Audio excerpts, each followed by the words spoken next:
The German army suffered terribly during the First World War, and the German nation also suffered terribly, especially after the war. The crippling sanctions enacted by the victors with the Treaty of Versailles threw the country into serious depression. There was chaos on the streets and anarchy in the air. Communists seized many cities, including Berlin. While the great wealth of the nation was bled away by outrageous war reparations or sucked out by unscrupulous politicians, the average German was impoverished. Inflation and unemployment soon followed and quickly destroyed all hope, all confidence, all morality. German cities were awash in pornography and prostitution, with even starving children being bought and sold like sex toys. Crime was rampant. Drunkenness and drug addiction were widespread. Suicide rates soared. The situation seemed hopeless. And then things changed dramatically. Soon after the National Socialists were elected, the German economy sprang to life. Unemployment was erased. Building boomed. Great projects began. Confidence burst to life anew. After years of hunger, hardship, shame, and degradation, Germany became a happy, hopeful nation again. Germany's transformation from squalor and misery to a world superpower was so incredible that the 1938 Time magazine named Adolf Hitler Man of the Year. To many it seemed as if a new cultural, economic, and political renaissance for all of Europe was at hand. But others throughout the world, envious, powerful, but above all fearful, now worked night and day to take Germany down. The Second World War was the most deadly and destructive war in history. For 6 long years, the unequal struggle pitting Germany against the world continued, with first one side, then the other on top. But at last, overwhelmed, Germany was once more defeated. This time, however, the right was to be punished not with mere reparations, nor loss of land, nor with simple decadence and despair. No. On this occasion, Germany was to be subjected to pure hatred. Hatred of the most vicious, evil, and depraved kind imaginable. Millions upon millions of Germans, many of whom had nothing to do with the war, were systematically raped, tortured, slaughtered, and all in the most sadistic and sickening ways imaginable. What happened to Germany and its people during and after World War II has remained the darkest and best kept secret in world history. Until now.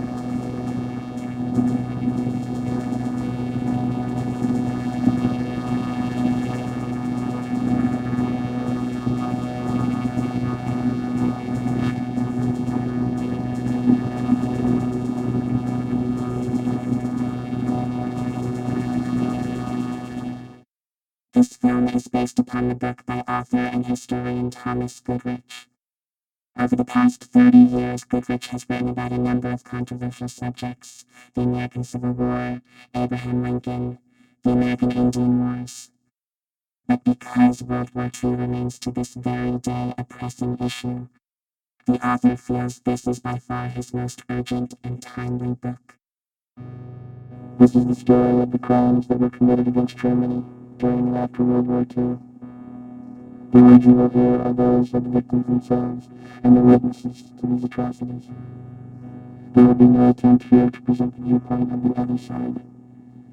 Anyone seeking the victor's version of World War II need only watch any Hollywood movie, turn on the TV to any World War II documentary, or visit any public library. This film, like the book it is based upon, does not concern itself with what the Germans allegedly did to the world during the so-called Good War.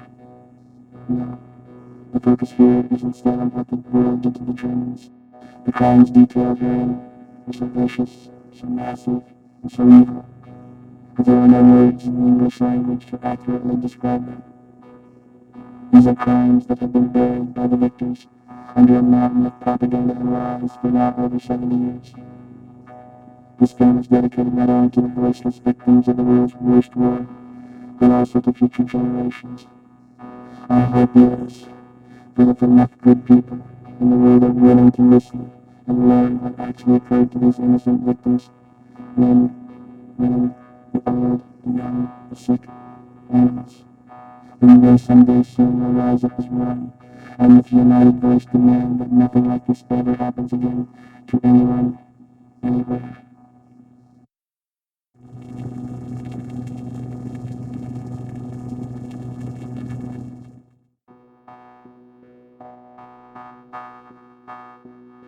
During World War II, Germany was subjected to an unrelenting assault from the sky.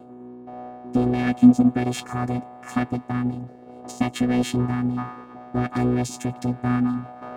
However, the German women and children who suffered through this nightmare called it by a simpler, more accurate name: terror bombing. The terror campaign was no accident. It was the secret plan of British Prime Minister Winston Churchill and Air Chief Marshal Arthur Harris to unleash the full power of the Royal Air Force against German civilians, to inflict as much damage, to destroy as many homes, and to kill as many men, women, and children as possible. German cities will be subjected to an overwhelming night of retrieval and experience. My country contributing severity to magnitude, which we designed for no lives of violence, to which we will abide. Churchill's violence was on full display during the night of July 24, 1943. To the residents of Hamburg, a city of over 1 million souls, the raid seemed initially like a standard bombing run. But soon, hundreds of enemy aircraft began raining down tons upon tons of high explosives on the very heart of Hamburg. Schools, churches, hospitals, homes, ancient art and architecture, all were blown to bits. The onslaught increased in fury with each succeeding wave of bombers, building minute by minute into a fiery, devastating crescendo. And then the planes suddenly disappeared. The skies were clear again, and all above was silent. When the stunned survivors re-emerged from their cellars later that night, they saw that their once beautiful city was now a smoldering ruin.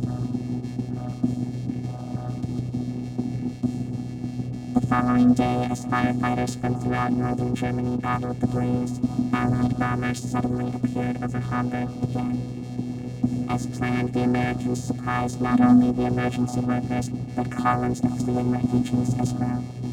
Thousands perished. The next night, RAF bombers returned. In addition to the normal payload of high explosives, the British sent down tons of phosphorus bombs to accelerate the fires. The resulting conflagration ignited a firestorm. Hurricane-force winds created by the intense heat uprooted trees, ripped roofs from buildings, and sucked screaming victims into the raging inferno. Some who escaped the 150-mile-per-hour winds in the streets became mired in melting asphalt and quickly burst into flames. Those who had thrown themselves into the city's canals died of thermal radiation. Then, as they floated on the water's surface, they too ignited. In the center of the firestorm, temperatures reached 1,500 degrees Fahrenheit. When the great mass of flames joined, they rose into a column 3 miles high. The attacks against Hamburg continued unabated for another week. Soon, there was nothing left to destroy.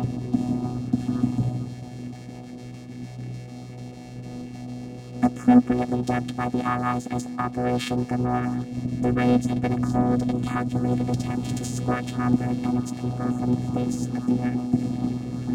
The plan succeeded.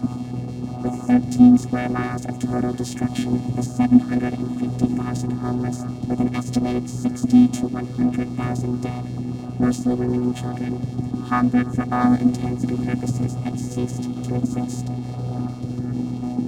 It was now clear to all that the Allied air war against Germany had become a war of massacre and terror.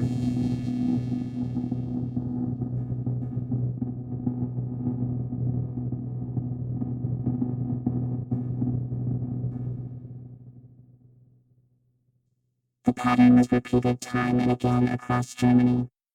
Hamburg, Berlin, Nuremberg, Darmstadt, Cologne, Stuttgart, Würzburg, Munich. All German cities suffered the same. After first blasting a town to splinters, the Allied bombers quickly returned in the hope of catching survivors and rescuers in the open and igniting with firebombs all that remained. When the roaring bombers released their lethal cargo, a veritable rain of fire descended upon a targeted town. The thousands of small fires were joined together to form one huge blaze, creating an intense vortex of wind and flames. I struggled to run against the wind in the middle of the street. We couldn't go on across because the asphalt had melted. There were people on the roadway, some already dead, some still lying alive, but stuck in the asphalt. They were on their hands and knees, screaming. Some miraculously survived the inferno, reaching safety in rivers, canals, and parks. Thousands more, however, did not. When the raids finally ended and the firestorms began to recede, rescue workers rushed to free those still trapped underground.